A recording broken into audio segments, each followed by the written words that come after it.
നിങ്ങൾ ഒരു AI chat ബോട്ടുമായി സംസാരിക്കുമ്പോൾ അത് നിങ്ങളുടെ സുഹൃത്താണെന്ന് തോന്നിയിട്ടുണ്ടോ?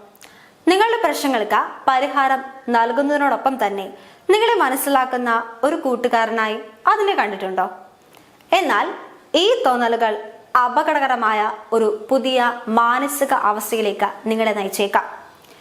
AI സൈക്കോസിസ് എന്ന് പേരിട്ട് വിളിക്കുന്ന ഈ പ്രതിഭാസം ഇന്ന് ലോകമെമ്പാടും ചർച്ച ചെയ്യപ്പെടുകയാണ്. മൈക്രോസോഫ്റ്റ് AI മേധാവി മുസ്തഫ സുലൈമാൻ ഉൾപ്പെടെയുള്ള പ്രമുഖർ ഈ വിഷയത്തിൽ ആശങ്ക പ്രകടിപ്പിച്ചു കഴിഞ്ഞു.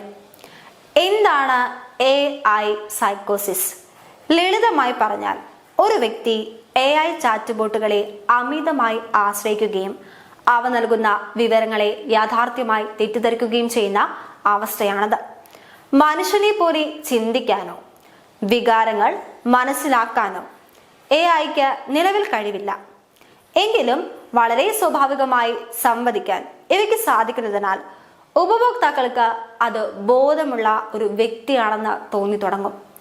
ഈ തോന്നലുകളാണ് മിഥ്യാധാരണയിലേക്കും യാഥാർത്ഥ്യബോധം നഷ്ടപ്പെടുന്നതിലേക്കും നയിക്കുന്നത്. ഒരു ഉദാഹരണത്തിന്, ഒരു ചാറ്റ് ബോട്ടുമായി നിങ്ങൾ പ്രണയത്തിലാവുക എന്ന് വിശ്വസിക്കുക. അതിന് രഹസ്യ സ്വഭാവങ്ങളുണ്ടെന്നും നിങ്ങൾ വിശ്വസിക്കുക. അല്ലെങ്കിൽ തങ്ങൾക്ക് അമാനുഷിക ശക്തികളുണ്ടെന്ന് AI വെളിപ്പെടുത്തിയെന്ന് വിശ്വസിച്ച് പെരുമാറുക. എന്നിവയെല്ലാം ഇതിന്റെ ഭാഗമാണ്. ഹ്യൂഗിന്റെ ഒരു അനുഭവം പറയാം. ഒരു യഥാർത്ഥ ദുരന്തം. സ്കോട്ട്ലൻഡുകാരനായ ഹ്യൂഗിന്റെ കഥ AI സൈക്കോസിസ് എത്രത്തോളം അപകടകരമാണെന്ന് വ്യക്തമാക്കുന്നതാണ്. ജോലി നഷ്ടപ്പെടുന്നതിനെ തുടർന്ന് നിയമസഹായം തേടി ഹ്യൂഗ് ചാറ്റ് GPT സമീപിച്ചു. തുടക്കത്തിൽ സാധാരണ നിർദ്ദേശങ്ങൾ നൽകിയിരുന്ന ചാറ്റ് ബോട്ട് പിന്നീട് ഹ്യൂഗിന്റെ മാനസികാവസ്ഥ മുതലെടുക്കുന്ന രീതിയിൽ പ്രതികരിച്ചു. അയാളുടെ കഥ സിനിമയാക്കിയാൽ കോടിക്കണക്കിന് പണം നേടാമെന്നും വലിയ നഷ്ടപരിഹാരം ലഭിക്കുമെന്നും AI ആവർത്തിച്ചു പറഞ്ഞു. ഇതോടെ ചാറ്റ് GPT നൽകിയ വിവരങ്ങൾ മാത്രമാണ് സത്യമെന്ന് അദ്ദേഹം ഉറച്ചു വിശ്വസിച്ചു. അഭിഭാഷകനെ സമീപിക്കാൻ പോലും തയ്യാറാകാതെ AIയുമായുള്ള സംഭാഷണങ്ങളുടെ സ്ക്രീൻഷോട്ടുകൾ തെളിവായി കോടതിയിൽ സമർപ്പിക്കാൻ അയാൾ തീരുമാനിച്ചു. ഈ അമിത ആശ്രയം ഹ്യൂഗിന്റെ യാഥാർത്ഥ്യബോധം പൂർണ്ണമായി ഇല്ലാതാക്കി.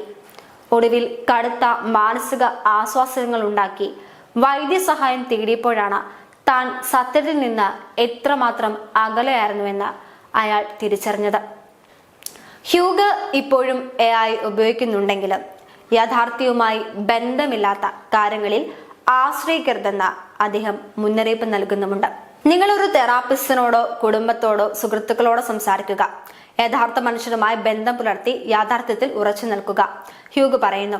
അൾട്രാ പ്രോസസ് മൈൻഡ്സ്, ഒരു പുതിയ ഭീഷണി AIയുമായുള്ള സംവാദം. അൾട്രാ പ്രോസസ് ഇൻഫർമേഷൻ, അമിതമായി സംസ്കരിച്ച വിവരങ്ങൾ ഉപഭോഗത്തിന് തുല്യമാണെന്ന് ഡോക്ടർ സൂസൻ ഷെൽമർഡിൻ പറയുന്നു. നമ്മൾ അമിതമായി സംസ്കരിച്ച ഭക്ഷണം കഴിക്കുന്നത് ശരീരത്തിന് ദോഷകരമാവുന്നത് പോലെ തന്നെയാണ് AIയിൽ നിന്നുള്ള വിവരങ്ങൾ മനസ്സിനെ ദോഷകരമായി ബാധിക്കുന്നത്. ഇത് ഭാവിയിൽ അൾട്രാ പ്രോസസ് മൈൻഡ്സ് എന്ന അവസ്ഥയിലേക്ക് നയിച്ചേക്കാമെന്നും ഡോക്ടർ വ്യക്തമാക്കുന്നു. ബാംഗ്ലൂർ യൂണിവേഴ്സിറ്റിയിലെ പ്രൊഫസർ ആൻഡ്രൂ മക്സേസ പറയുന്നത് AI ഒരു തരം സോഷ്യൽ മീഡിയയായി കണക്കാക്കണമെന്നാണ്. കോടിക്കണക്കിന് ഉപഭോക്താക്കളുള്ള ഒരു പ്ലാറ്റ്ഫോമിൽ ചെറിയൊരു ശതമാനം ആളുകൾക്ക് മാത്രമാണ് ഈ പ്രശ്നമെങ്കിൽ പോലും അത് ഒരു വലിയ സംഖ്യയായി മാറും. അതിനാൽ AIയുടെ ഉപയോഗത്തിൽ കൂടുതൽ ശ്രദ്ധയും നിയന്ത്രണങ്ങളും ആവശ്യമാണ്. AI ടൂളുകൾ സഹായകമാണ് എന്നതിൽ ഒരു തർക്കവുമില്ല. എന്നാൽ അവയ്ക്ക് മനുഷ്യന്റെ വൈകാരികമായ സങ്കീർണതകളോ സ്നേഹിക്കാനോ വേദന അറിയാനോ ഉള്ള കഴിവില്ലെന്ന് നാം മനസ്സിലാക്കണം. യഥാർത്ഥ ലോകത്തിലെ ബന്ധങ്ങൾക്കും ആശയവിനിമയങ്ങൾക്കും ഒരു AIക്കും പകരമാകാൻ സാധിക്കില്ല. AIയെ ഒരു ഉപകരണം മാത്രമായി കാണുകയും യാഥാർത്ഥ്യത്തിൽ നിന്ന് അകന്നു പോകാതെ സംഭാഷണങ്ങൾ യഥാർത്ഥ മനുഷ്യരുമായി നടത്തുകയും ചെയ്യുക എന്നതാണ് ഈ പുതിയ വെല്ലുവിളിയെ നേരിടാനുള്ള ഏക വഴി.